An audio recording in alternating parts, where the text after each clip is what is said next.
Before I start to share my story, I want to recite a poem that I wrote in the middle of the night last night, which really shows everything that I'm feeling right now. And it's a part of my healing process, writing. So I never thought in a million years that my eyes could witness something so tragic.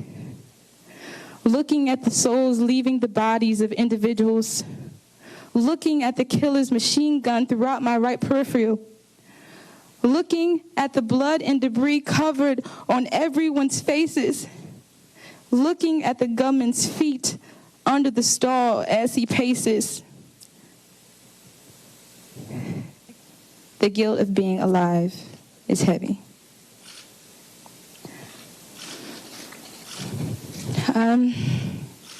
Nightclub. How did we even get there? Akira, who unfortunately is no longer here, Googled maps like popular clubs in Orlando, and Pulse was the first one to come up. It had like 5 stars, and we were so excited. We were extremely excited, and so her mom and her dad drove us there, and we actually reached Pulse nightclub outside of it around 11:50, but because we needed to go get changed to get inside, we walked over to 7-Eleven together. So by the time we got to Pulse nightclub, it was probably a little after 12. So, and at the door, they checked our IDs to make sure we were over 18. But the sweetest face greeted me right before I paid my $10. Her name was Amanda. She was one of the victims who unfortunately did not make it. She had glasses and her bang. I told her that her shoes were the cutest I've ever seen. I've also asked the school board to make a part of every day some kind of anti-violence, anti-gun message. Every day, every school, at every level. One thing that I think is clear with young people and with adults as well is that we just have to be repetitive about this. It's not enough to simply have a catchy ad on a Monday and then only do it every Monday. We need to do this every day of the week and just really brainwash people into thinking about guns in a vastly different way. The police said, move away from the walls, because obviously they were about to bust through again. He said, "Hey, you," to someone on the floor inside the bathroom, and shot them.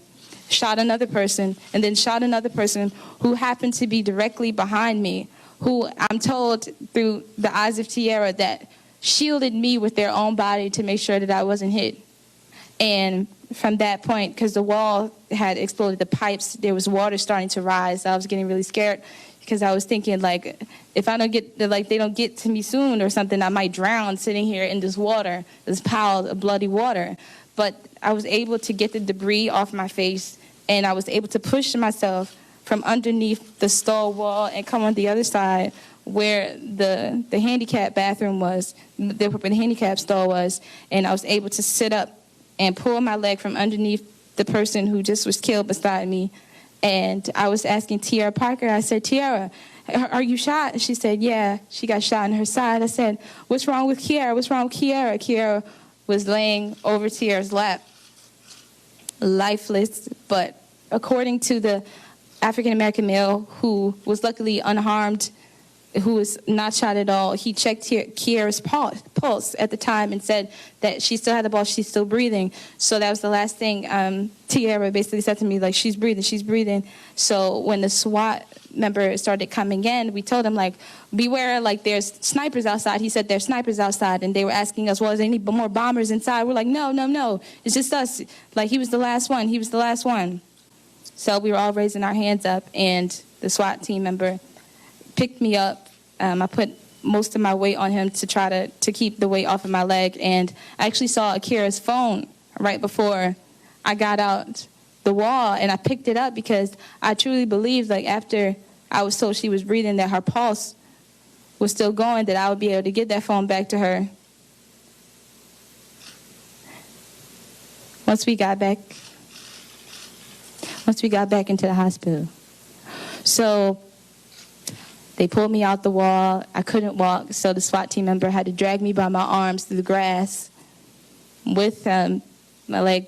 It's pretty bad, but they were able to get it back together. I have the the bullet had shattered my femur bone in my right leg, and the bullet had went through my left leg. So I didn't even know I was shot in my left leg until they cut my clothes off in the ambulance and told me, like, you have another bullet wound under your left thigh. So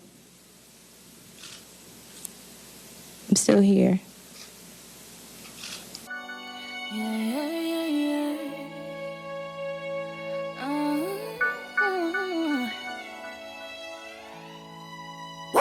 I'm just trying to make $1 out of 50 cents. Yeah. Make money, trying to get rich. I'm just trying to get way up past the ceiling. Yeah. Way up and make $1 million. I'm just trying to make $1 out of 50 cents. Yeah. Make money, trying to get rich. I'm just trying to get way up past the ceiling. Yeah. Way up and make $1 million.